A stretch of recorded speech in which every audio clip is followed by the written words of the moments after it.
Que alegria estar aqui, que honra e que vontade de ficar louvando, adorando, cantando. E eu acho que é isso que nós devemos fazer.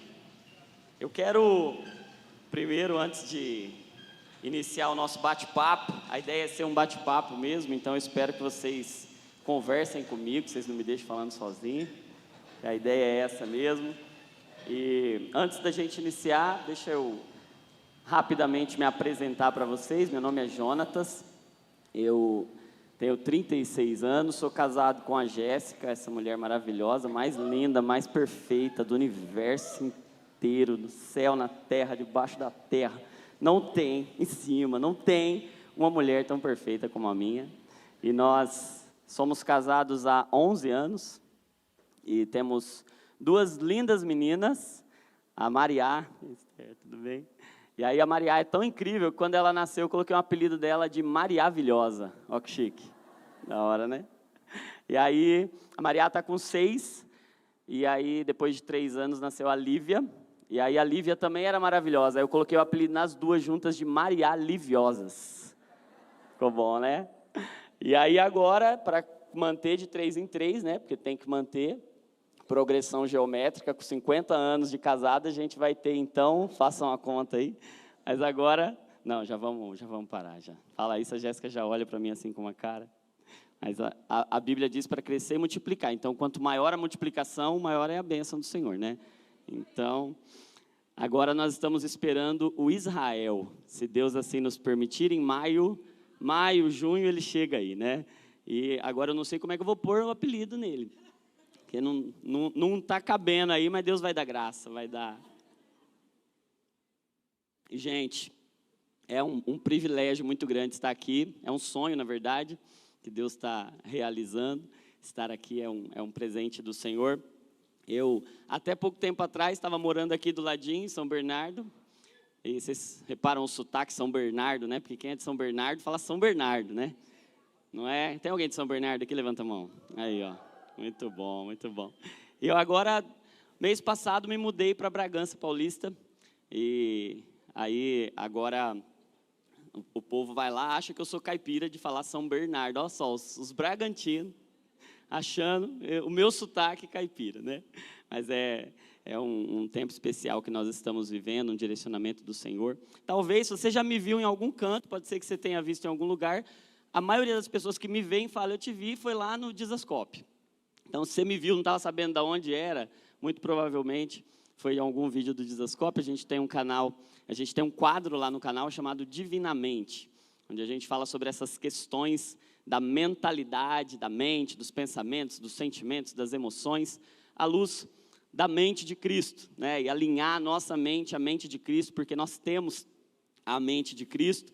E é uma honra dupla estar aqui para falar sobre isso, porque eu sei que aqui vocês têm uma especialista nesse assunto também. E já tive o privilégio de fazer uma live com a Esther, de acompanhar os conteúdos. Eu amo a família, amo a André, amo a Esther, a família toda, o Dênio Júnior, Dênio pai, pastor. Essa família é muito especial, inspiradora. Estar aqui é muito, muito especial mesmo para mim.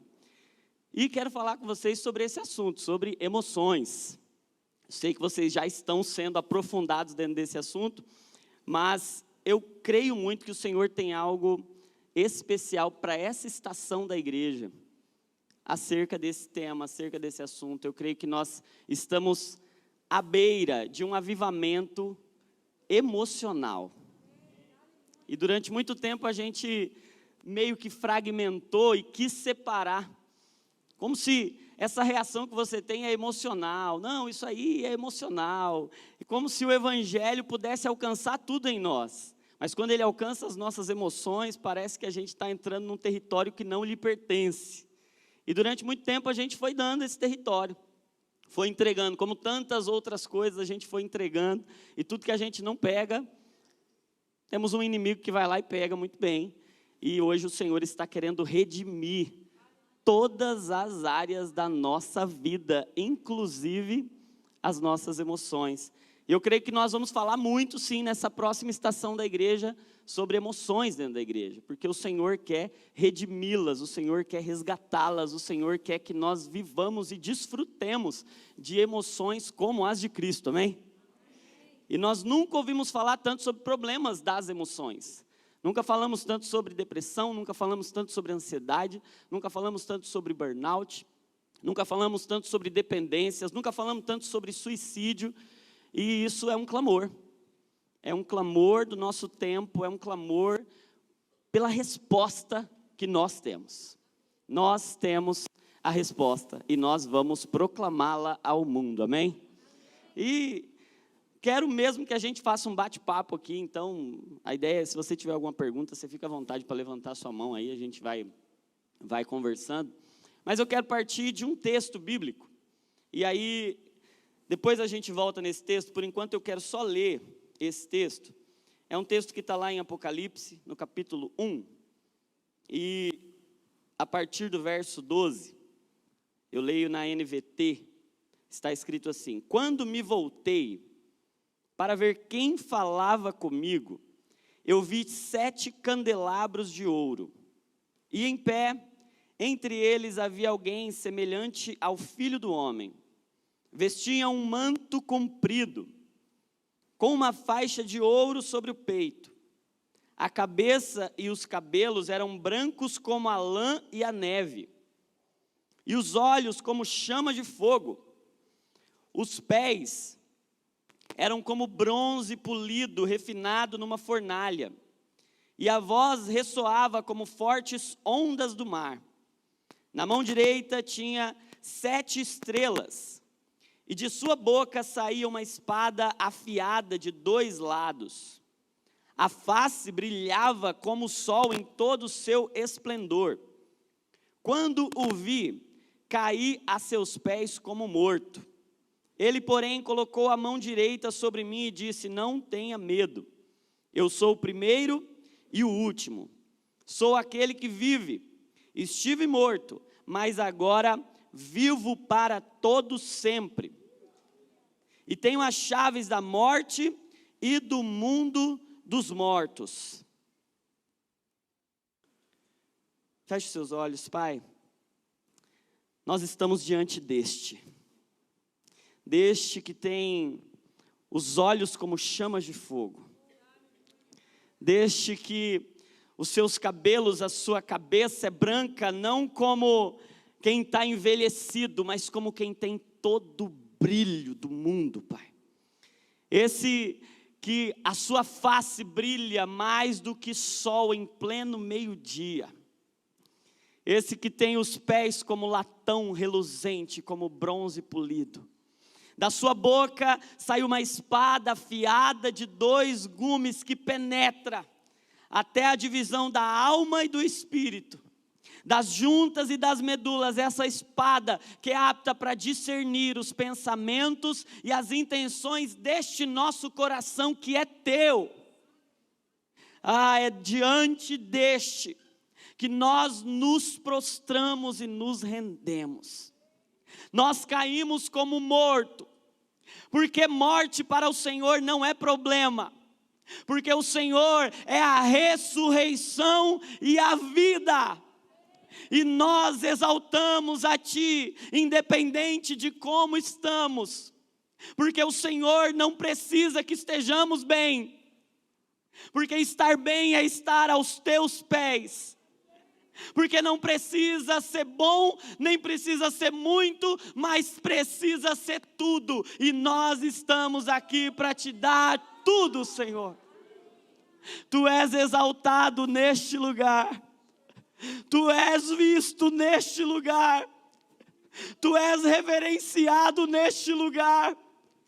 Não existe outro lugar, outro ambiente, não existe outro lugar, não existe outro lugar, não existe outro ambiente mais glorioso, mais poderoso para nos curar do que os Teus pés, Senhor. Espírito de vida, sopra neste lugar. Sopra neste lugar, dos 4 cantos da terra sopra neste lugar. Nós te exaltamos, Jesus. Aleluia, aleluia. Gente, eu não sei o que Deus quer fazer aqui hoje, mas eu sei que Ele quer fazer uma coisa muito especial. E emoções são presentes do Senhor para nós. Apesar da gente olhar como problemas que nós temos a resolver, e pode sim se tornar, mas eu não sei se você já reparou para pensar que Deus se emociona. Então, emoção não é um problema. Emoções são a graça da vida, na realidade. Se a gente não se emocionar, a gente vive uma vida extremamente sem graça. Até as emoções desagradáveis, elas são boas. Já parou para pensar que tem hora que é muito bom a gente se sentir mal?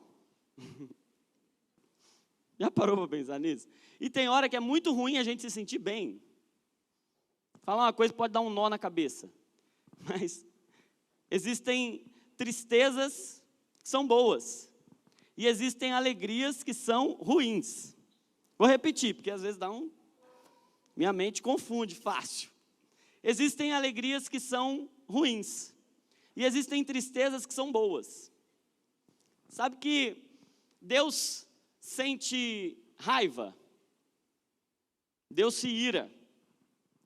Vocês sabiam que Deus se entristece? A Bíblia diz, não entristeçam o Espírito Santo de Deus. A Bíblia vai até nos dizer que o Espírito Santo sente ciúmes. Interessante, né? Coisas que para nós, de certa forma, causam tanto problema, causam tanta destruição por vezes, elas não são um problema por si só. Nós nascemos com uma capacidade divina, com um atributo que é comunicável de Deus a nós, que é a capacidade de sentir, de se emocionar, de ter sensibilidade, afeto.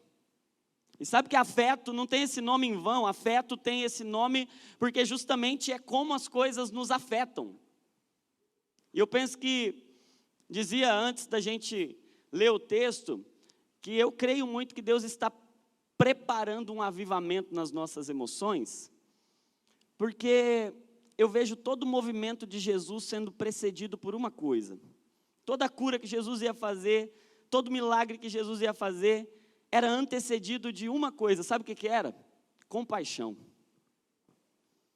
E ele, movido de íntima compaixão, ele ia lá e multiplicava pães e peixes, ele curava, ele libertava, porque a compaixão movimenta Cristo. Todos os movimentos de Cristo são antecedidos por compaixão. E compaixão é sensibilidade. Sabe que por vezes eu vejo a gente com uma arma muito poderosa na mão, mas a gente não sabe usá-la, porque o treinamento, a capacitação, a autorização para usar essa arma poderosa, a gente não está sabendo usar, e é a compaixão. Vocês lembram daquela história do bom samaritano? Aquela história mostra um homem ferido, meio morto, na estrada de Jerusalém para Jericó, uma estrada extremamente perigosa, uma descida escura, um penhasco, e diz o texto que aquele homem estava lá meio morto, ferido, machucado, e ele provavelmente era um judeu.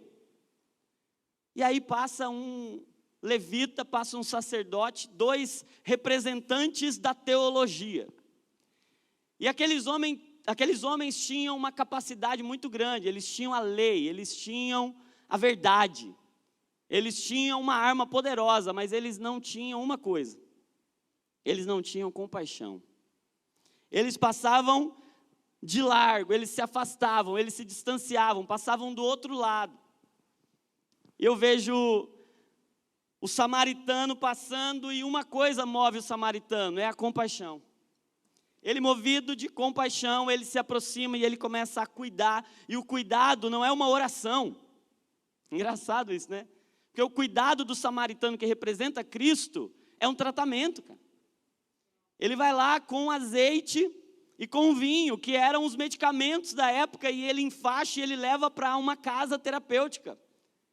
Hospedarias eram casas terapêuticas. Ele leva para uma hospedaria e ele banca ainda. Ele paga 3 diárias de internação daquele camarada e diz: quando eu voltar, eu pago o resto.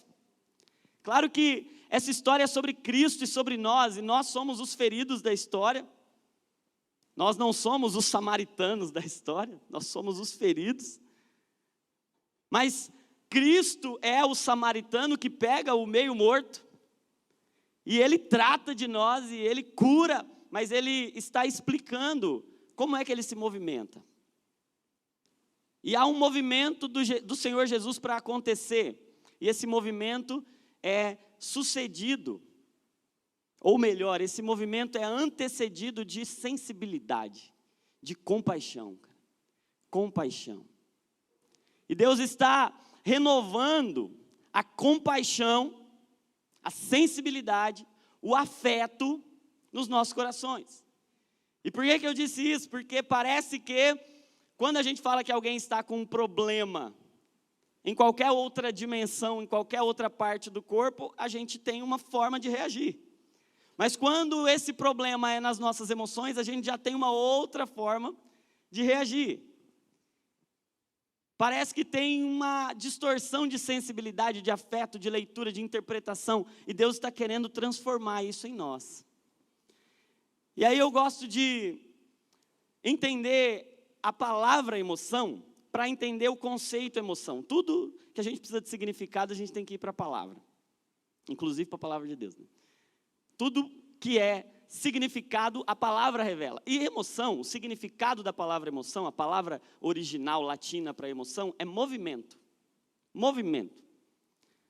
É da origem da palavra emovere. A palavra latina emovere, que vem de mover mesmo, sabe? Movimento.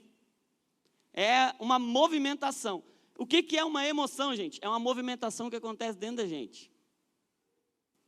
E qual que é o problema? O problema é quando essa emoção não movimenta a gente. Ou movimenta a gente para o lugar errado. E aí, entender que emoção é um movimento que acontece dentro de nós a partir de um estímulo e que tem um propósito de movimentar. E que a emoção adoece quando ela não nos movimenta. Emoção que não gera movimento, gera adoecimento. A emoção tem que movimentar, cara. Tem que mexer com a gente. A questão é o que nos emociona e para onde a gente vai. Porque movimento é bom, sim ou não? A questão é que tipo de movimento a gente vai fazer. E o que é então emoção do ponto de vista científico, né? É uma reação interna que acontece a partir de um estímulo. Então você tem um estímulo, esse estímulo pode ser algo que você viu, que você ouviu, que você pensou, que você lembrou. Um estímulo. Você tem alguma coisa que mexe com um valor seu. Que mexe com algo que importa para você.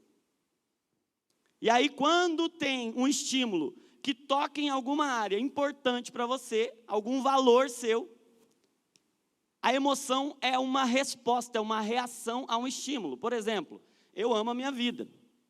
E não vejo problema nenhum nisso. Se de repente aparece uma cobra aqui, a cobra me emociona, sim ou não? Parece, de repente, sai ali, ó.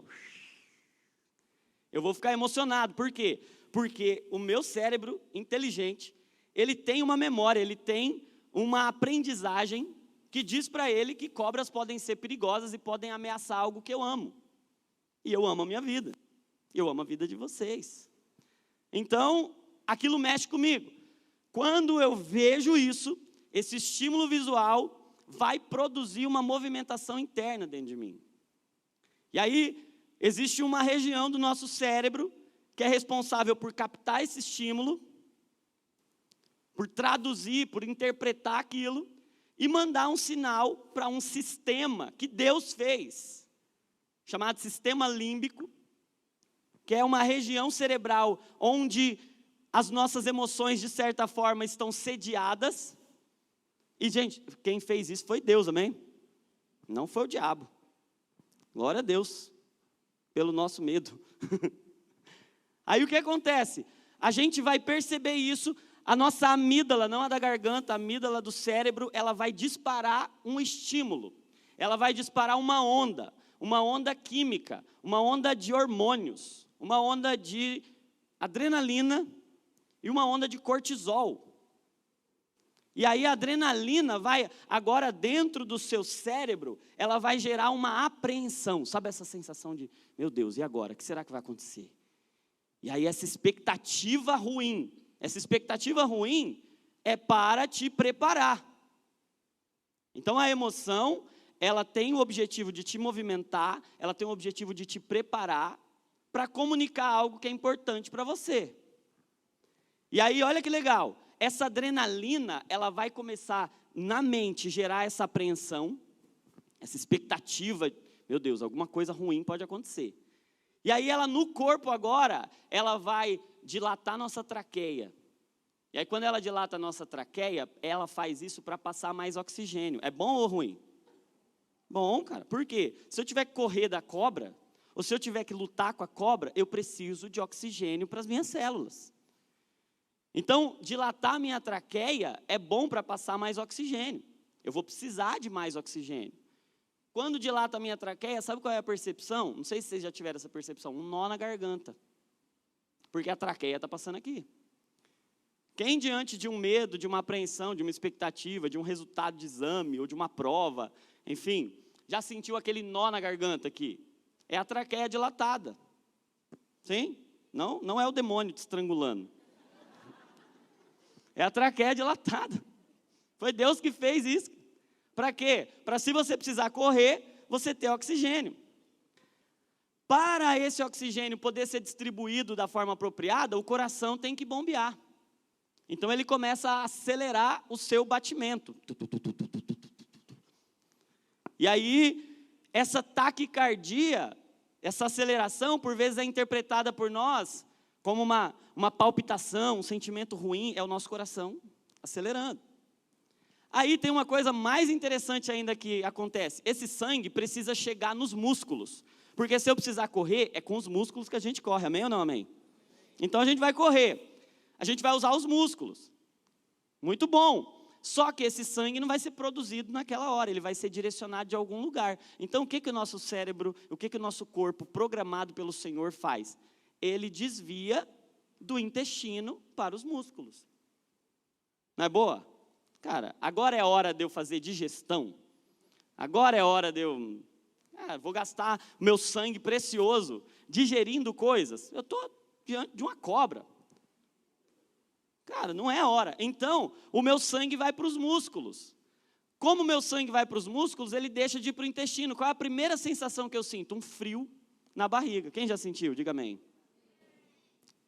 É o frio na barriga, porque o sangue que ia para lá está indo para os músculos. Vai dar aquele frio. Só que tem uma coisa mais legal que vem depois. Depois desse frio na barriga, como não tem mais sangue para fazer aquela digestão, o que vem? Uma dor de barriga. Sai, escapa-te por tua vida. E aí é muito comum, diante desse cenário, alguns de nós, termos que, antes de fugir da cobra, resolver um problema. E isso por quê, gente? Porque agora não é hora de digerir. Eu não vou poder fazer aquele peristaltismo que gasta muito oxigênio e que consome muito sangue. Então eu preciso direcionar esse sangue para os músculos. Como resultado, os músculos começam a ficar mais enrijecidos. Quem de nós aqui, diante de um dia tenso, de muitas emoções, não fica com a musculatura mais tensa, sabe? Parece que fica tudo meio tenso, meio endurecido. Por quê? Porque foi muito sangue para o músculo e eu não corri. E eu não fui nem para academia eu não fui, porque eu estava tão estressado. Mas aquele sangue foi para lá. A minha pupila dilata para que eu consiga ver. Eu fico hiperalerta para poder mensurar e observar. Então eu fico mais sensível aos estímulos.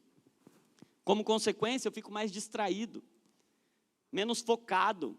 É mais difícil concentrar, parece que a atenção fica mais dispersa. Por quê? Porque eu estou com o meu sensor de perigo ligado. E por que isso acontece, gente? Isso acontece para nos proteger.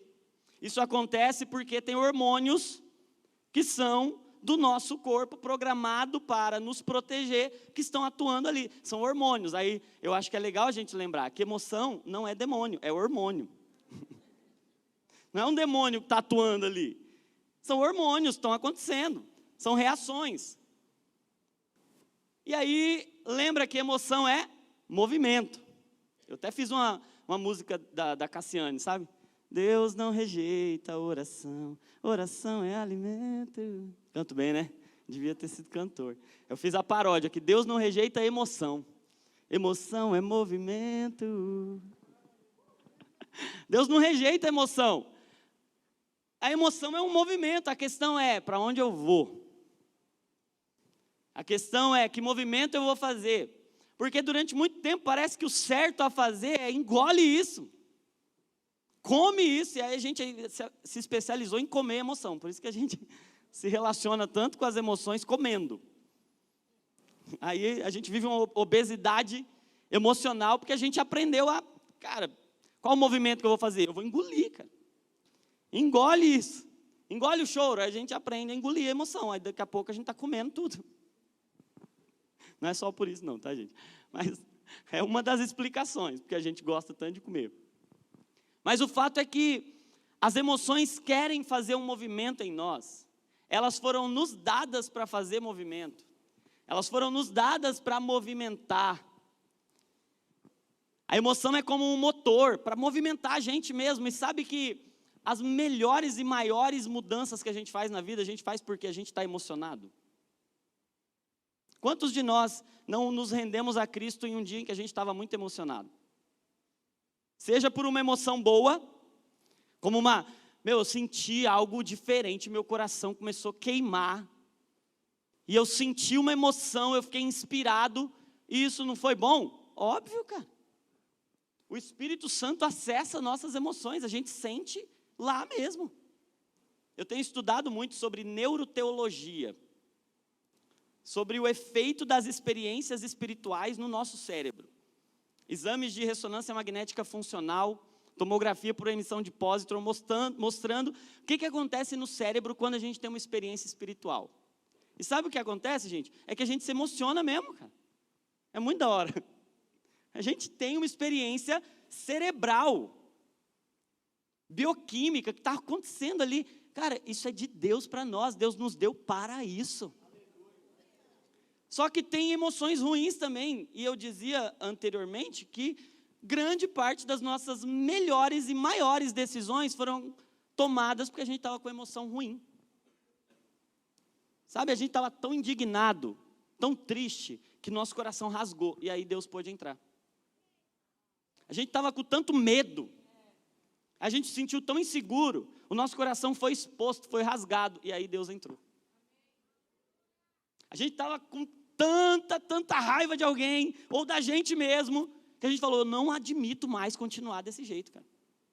E a emoção se torna um motor, para movimentar a gente em direção a mudanças. Sabe que o arrependimento é uma emoção? Mas você vai falar, não dá a ver, olha o cara querendo pregar heresia aqui. Eu aprendi que arrependimento não é quando você chora. Arrependimento é quando você muda. Sim ou não? Sim, mas eu nunca vi alguém que mudou arrependido sem antes sentir uma tristeza profunda. Porque é a tristeza que opera para a vida. E a tristeza que opera para a morte. O problema não é a tristeza. O problema não é a emoção. É o movimento que ela gera. Se ela gera um movimento de mudança e rasga o meu coração, arrependimento é um motor, a tristeza é um motor, me conduziu, me levou para uma mudança. Eu posso ficar profundamente indignado, eu posso ficar com raiva, eu posso ficar triste, mas depende do que eu vou fazer com isso. E aí se torna um motor para me levar para algum lugar. Então, a emoção é um motor, a emoção é como uma semente. Eu gosto de usar essa metáfora. Por que uma semente? Porque semente não é uma obra acabada. A semente vai passar por um processo, mas depois desse processo, tudo que o fruto vai ter já estava lá na semente. Estava lá dentro, cara. Só que precisava amadurecer. Nós cantamos aqui, que a paixão amadureça em amor. Quanto tempo a gente não passou dizendo, não se apaixone. Porque paixão não é amor. Mas, cara, a gente precisa da paixão para que essa paixão amadurecida se torne amor. Eu preciso me apaixonar. Só que eu não posso viver apaixonado para sempre, porque não dá. Porque a paixão é temporária. As emoções são temporárias, elas são reações. Mas eu não posso produzir um fruto sem uma semente. Vou falar um negócio profundo agora para vocês, cara. Profundo. Mas não dá para produzir o fruto do Espírito sem sementes, cara. Por quê, gente? O fruto do Espírito é amor, alegria, paz, paciência, bondade, benignidade, fé, mansidão, domínio próprio. Você já experimentou? O único jeito de desenvolver paciência é passando raiva, cara. Não tem. Não existe. Paulo mesmo vai dizer que é a tribulação que vai produzir a paciência, cara. É um processo. Tribulação, aí vem perseverança, perseverança vem paciência, paciência vem esperança, mas eu preciso entrar em um processo. E qual é a semente desse processo? Emoções, cara. Emoções são sementes, que quando bem semeadas na terra boa de Cristo Jesus, vão produzir um fruto, o fruto do Espírito Santo, cara. Por que que Pedro diz, lancem sobre ele toda a ansiedade? Aí a gente já olha e fala, então, a ansiedade, o demônio. O que eu tenho que fazer? Se eu estou sentindo uma ansiedade, cara, eu tenho que repreender isso aqui, esse demônio da ansiedade. E, gente, eu não estou falando do transtorno de ansiedade nesse primeiro momento. Estou falando da emoção, ansiedade que todo mundo tem. Depois a gente pode até falar da diferença entre os dois. Porém, essa emoção, ansiedade, quando eu sei o que fazer com ela, e eu lanço, o que eu estou fazendo quando eu lanço? Eu estou semeando, cara.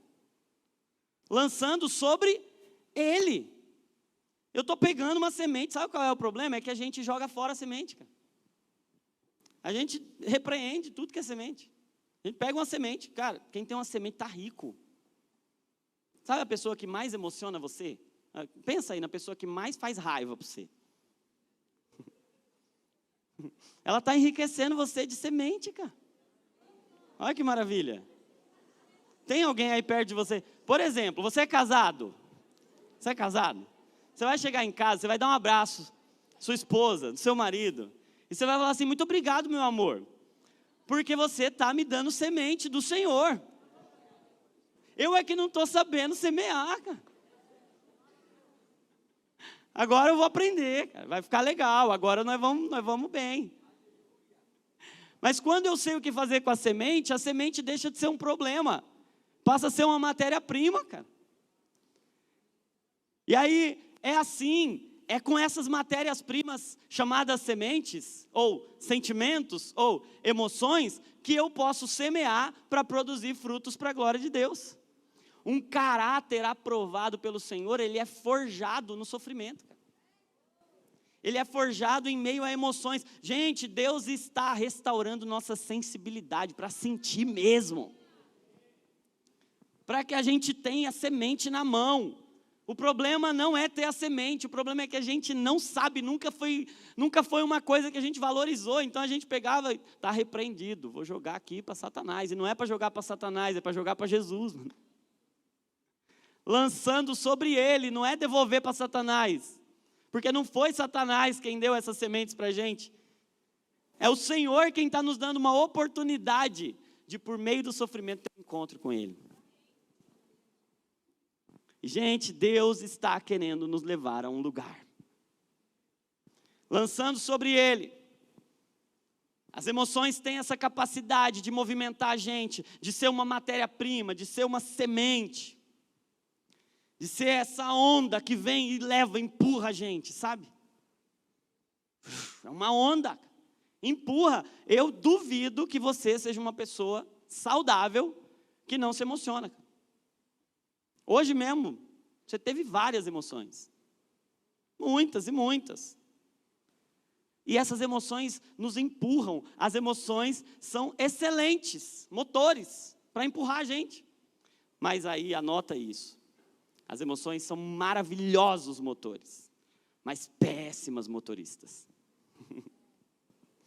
E se você deixá-las conduzir, governar, direcionar você está perdido. Porque ela é muito forte, mas extremamente burra.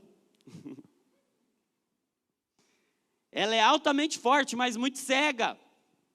Ela te empurra, mas ela te empurra para onde o nariz está apontado. Ou pior ainda, ela empurra você para onde a sua carne está apontada. É por isso que você sente raiva, e quando você sente raiva, o que você faz? Você xinga, você humilha, você bate, se revolta. O problema não é a raiva. A raiva estava sinalizando um valor seu que foi afetado. A questão é o que eu vou fazer com as emoções, cara. E a gente fica indignado. Ai, meu Deus, como eu, um crente, estou sentindo raiva. Glória a Deus que você está sentindo raiva, cara. Seria muito ruim se você não sentisse raiva.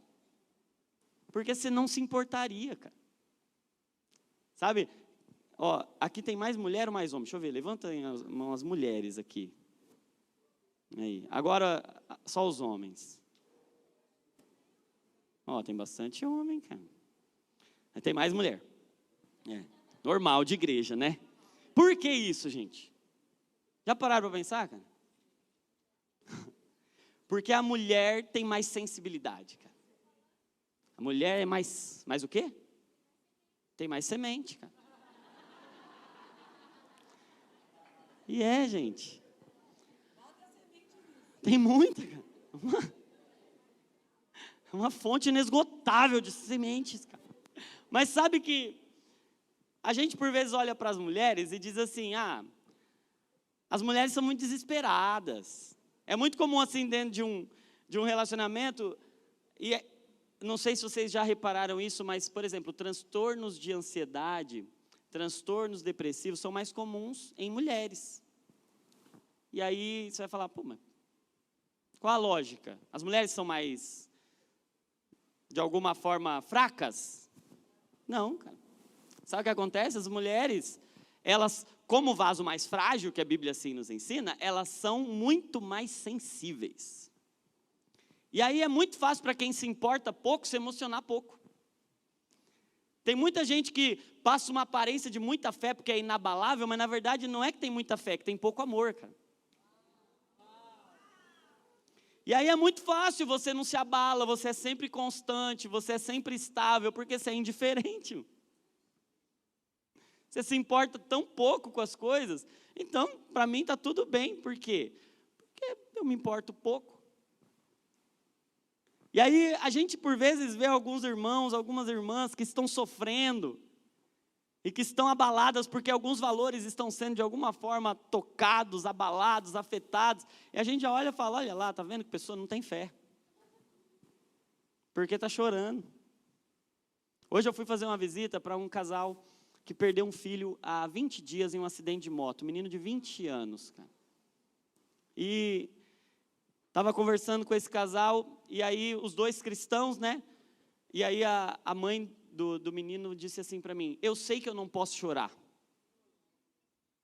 porque eu aprendi, e o pastor me disse, que tem que chorar enquanto está vivo, depois que morre não adianta mais, e eu não posso chorar, mas eu não consigo, e eu me sinto culpada, porque eu não consigo nem falar com Deus. E eu só choro, e eu me sinto culpada por estar chorando. E é assim que a gente vive, a gente se sente culpado por se emocionar. Quando Jesus chegou para visitar uma família que estava enlutada, ele não disse, ei, engole o choro, porque agora não adianta mais chorar. Ele chorou junto.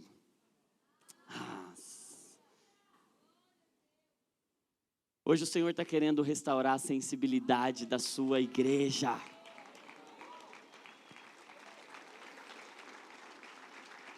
Nós precisamos reativar, abrir, expor o nosso coração e falar, é para chorar? Vamos chorar. Jesus comparou os homens da sua geração a crianças numa praça. Ele disse assim, a quem eu vou comparar os homens dessa geração? Toquei uma música fúnebre e eles não choraram. Eu toquei uma música festiva e eles não dançaram. Eles estão insensíveis. Eles não se importam. Veio João Batista com uma mensagem dura que era para chorar e eles não choraram. Veio Cristo com uma mensagem de celebração e eles não se alegraram. Sabe, a gente por vezes está assim, cara. Tão insensível, tão ressecado nas emoções, tão destreinado a se emocionar. E aí, gente, para a gente encerrar, porque se deixar eu falo umas 10.000 horas. Até que horas que é para eu ir, gente? Ninguém me falou nada, eu vou indo. Até que hora que é? Falem aí para mim de verdade. Alguém? Mas são 7h40 agora. Mais 10? Maravilha. Então, gente, 10 minutos ainda, bastante coisa, cara. Achei que já ia ser. Agora, por que eu li o texto que li no início? Porque eu descobri uma coisa, gente. Nenhum lugar é tão alto nessa terra quanto os pés de Jesus. Nenhum lugar é tão alto, tão elevado quanto os pés de Jesus. Paulo, escrevendo aos Efésios, ele diz no capítulo 1 que Deus colocou todas as coisas debaixo dos seus pés. Ou seja, se nós quisermos subir, se nós quisermos progredir, se nós quisermos avançar, para onde a gente tem que ir? Para os pés de Jesus. A gente é daquele tipo que cresce quando a gente se curva, quando a gente se rende. Porque o lugar mais alto não é quando a gente é promovido, é quando a gente cai aos pés de Jesus. E aí, a gente lê o texto que esses pés de Jesus, ressurreto, eles são como um latão reluzente, ou como um bronze polido. Essa visão do Cristo ressurreto é demais para mim, cara. É demais. Quando eu começo a ler assim, eu fico, cara, não dá. Esses olhos, como chama de fogo, que penetram dentro da nossa alma, que conseguem ver o invisível, cara. Que conseguem ir até onde ninguém vai. Sabe, olhar no olho de alguém é poderoso. Você já experimentou? Quando você se vê no olho de alguém, é uma conexão muito forte.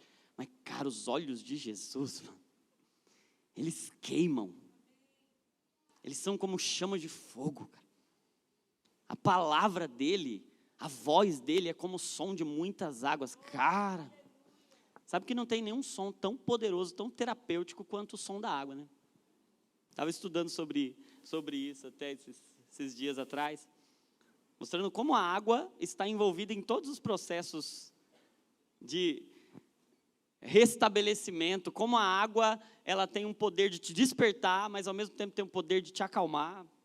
A água tem o poder de te lavar. E o som da água, você já viu, cara? É demais, cara, demais. Muito poderoso. E que a sua palavra é como uma espada, da sua boca sai uma espada afiada de 2 gumes que penetra.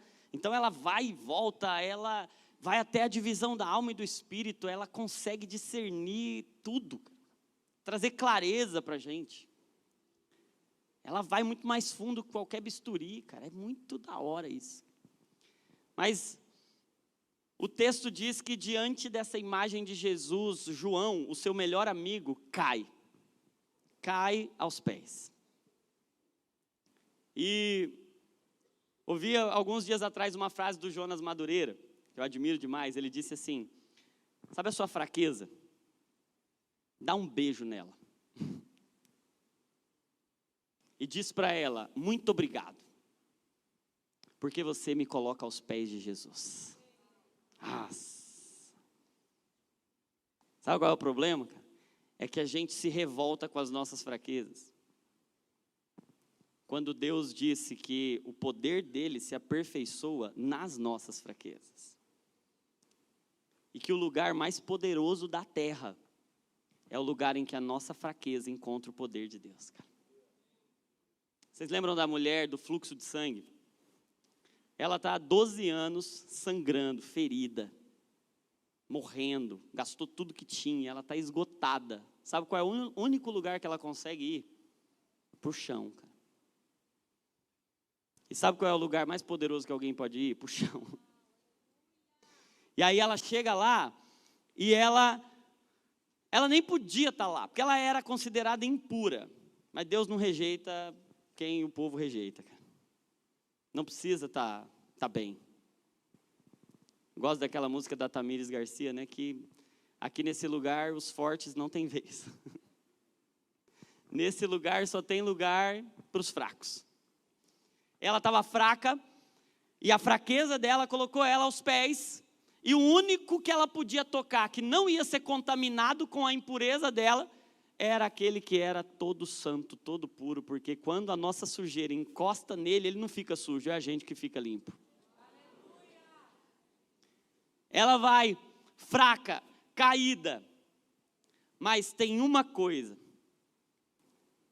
a fraqueza dela, aos pés, tocou no poder de Jesus. Virtude é esse encontro. Virtude é o encontro das nossas fraquezas com o poder de Deus. É esse lugar.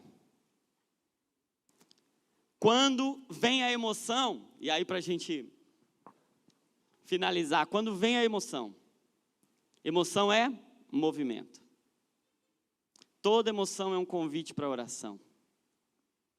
Toda emoção é um empurrão para te movimentar para um lugar, os pés de Jesus. E aí tem emoções que são muito ruins. E Deus aceita coisa ruim. Alguns meses atrás, eu tive a oportunidade de contar o meu testemunho de conversão num dos podcasts do Dizascope. E se você não assistiu, eu vou pedir para você fazer essa gentileza e deixar um comentário lá, falar, estava lá na Dínamos. Representa lá. Agora, a minha conversão, o meu encontro, o meu retorno, foi um momento em que eu não tinha nada de bom para entregar para Jesus. Jesus foi me buscar. E a única coisa que eu tinha para entregar para Ele era a minha morte. Eu tinha tentado contra a minha vida um dia antes. E tudo dentro de mim clamava pela morte. Eu só tinha uma morte para entregar para Jesus, mas Ele foi me buscar mesmo assim. Porque para Ele não importa o que a gente tem, Ele nos quer. Eu só tinha morte, Ele aceitou a minha morte. E me devolveu ressurreição. Eu entreguei uma morte, Ele pegou e Ele me devolveu ressurreição. Porque Ele é aquele que esteve morto, mas ressuscitou. As emoções não são para nos matar, são para nos ressuscitar. A gente tem que cair mesmo aos pés de Jesus. E tem hora que a gente vai cair como morto. Mas tem uma coisa, cara. Quando a gente cair aos pés de Jesus, os pés dele são como um latão reluzente. Sabe o que eu aprendi sobre o latão reluzente? O latão reluzente reflete uma imagem. Isso aqui é muito poderoso, cara. Porque quando a gente cai aos pés de Jesus, os pés dele estão sendo um espelho para nós agora. E é nesse lugar, quando a gente vê quem a gente é, nos pés de Jesus, que a gente descobre quem de fato a gente é. Você não é o que o espelho diz que você é. Você não é o que os seus pais disseram que você é. Você não é o que os seus amigos disseram que você é. As suas feridas não dizem quem você é. Os seus traumas não dizem quem você é. Os pés de Jesus refletem quem você é. Nesse lugar você tem uma visão de você em Deus. E é nesse lugar que você é curado. Não é quando você é perfeito, é quando você é imperfeito. Paulo, escrevendo aos Coríntios, ele diz: todos nós, agora dos quais o véu foi removido, e o véu era um instrumento que Moisés, ele está fazendo um paralelo com Moisés usava para esconder a sua fraqueza, porque diz o texto que o brilho de Deus em Moisés, ele brilhava, mas ele ia embora, ele desvanecia, e Moisés colocava um véu para esconder a fraqueza dele. Ele não podia mostrar que tinha hora que ele estava bem, tinha hora que ele estava mal, tinha hora que ele estava brilhando, tinha hora que ele não brilhava. Sabe que tem muita gente aqui assim, dizendo: tem hora que eu estou bem, tem hora que eu não estou, tem hora que está brilhando tudo, tem hora que eu estou cheio, tem hora que eu estou sentindo um monte de coisa muito legal, mas tem hora, cara, meu coração fica apertado, eu sinto um vazio, eu sinto uma ansiedade, eu sinto uma apreensão, e isso eu não posso mostrar. Aí eu vou e escondo, eu reprimo. Jesus veio aqui hoje para dizer: eu não vim reprimir, eu vim redimir. Não precisa se esconder. Adão, pode vir, eu vou tirar essas folhas de figueira e eu vou cobrir com a pele do cordeiro. Mas você precisa expor. Só tem um jeito de ser redimido, é ficar rendido. O caminho da redenção é a rendição. O caminho da ressurreição é a morte. Por isso, pegue a sua cruz e venha para os pés. Quando você chega aos pés de Jesus, as suas feridas encontram uma pele que também foi ferida. Porque só dá para suturar uma ferida em outra ferida. Quando há uma ferida na pele e fica uma borda para cá e outra borda para cá, você precisa juntar as duas feridas e você dá um ponto ali. E aquele ponto reconecta, e quando há aquela reconexão, a conexão cura. Sabe, não é o fio que cura. Quando alguém tem uma ferida, não é o ponto mágico, tem um pozinho ali naquele fio, tem uma medicação naquele fio que fecha a ferida. Não, sabe o que acontece? Vai para o lugar. E a cura acontece quando uma parte volta para o seu lugar. Deixa eu dizer uma coisa para você. A cruz foi um ponto para unir a nossa ferida à ferida de Deus. Ele não tinha ferida, ele não precisava, ele era inteiro, mas ele quis, ele aceitou ser ferido por nós, para que nós pudéssemos mais uma vez agora ser atraídos pela cruz. Pela cruz nós somos atraídos. E agora tem uma coisa, sabe qual é a única parte da cruz que a gente pode acessar? Os pés. Os pés conectados na terra. Mas tem uma coisa, quando eu olho para os pés do Cristo ressurreto, eu me vejo inteiro. Porque as nossas feridas, conectadas com as feridas dele, geram uma cicatriz. Nós somos os feridos. Feridas emocionais profundas do abuso, da traição, da rejeição, do abandono, da insegurança, da orfandade. Quando elas encontram os pés de Jesus, e você olha e você vê: eu não sou quem o mundo me fez ser, eu sou esse que eu vejo nos pés dele. A cruz está nos trazendo de volta para os pés. Se é uma ferida que te trouxe Se tem uma ferida profunda aí, eu quero te convidar hoje. Não esconda, não. Exponha. Às vezes a gente vem para a igreja e aí eu mesmo já disse isso várias vezes. Ei, esquece o mundo lá fora.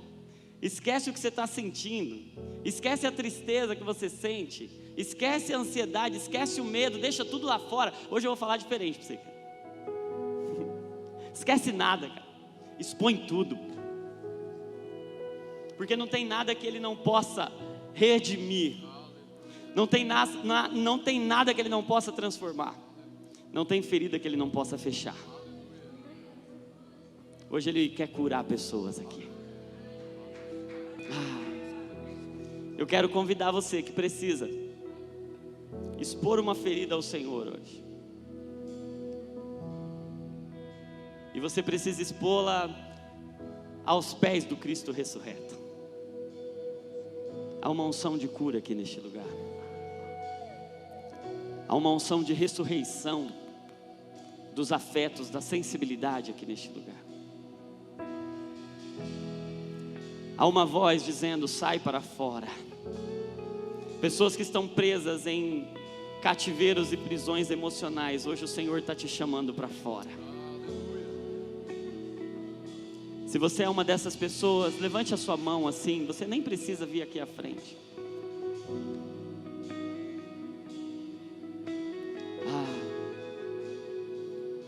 Há uma unção que despedaça o jugo aqui neste lugar. Filho do homem, você crê que esses ossos secos podem voltar a viver? Ezequiel responde: Senhor, tu sabes. E ele diz: profetiza ao Espírito. Há uma visão eterna sendo liberada sobre esse lugar. Você não é quem você acha que é. Você é o que os pés do Cordeiro que foi morto dizem que você é. A sua visão parcial é como um giz, mas hoje você vai ver uma visão inteira com o sangue do Cordeiro que tira o pecado do mundo. A unção que despedaça o jugo está sobre esse lugar. Feridas serão fechadas hoje. Feridas vão ser tocadas. Talvez você vai lembrar que tem feridas que nunca foram tratadas porque estavam escondidas. O Senhor vai expor hoje. Se você não se contiver e você quiser ir para os pés de Jesus, faça isso agora. Oh.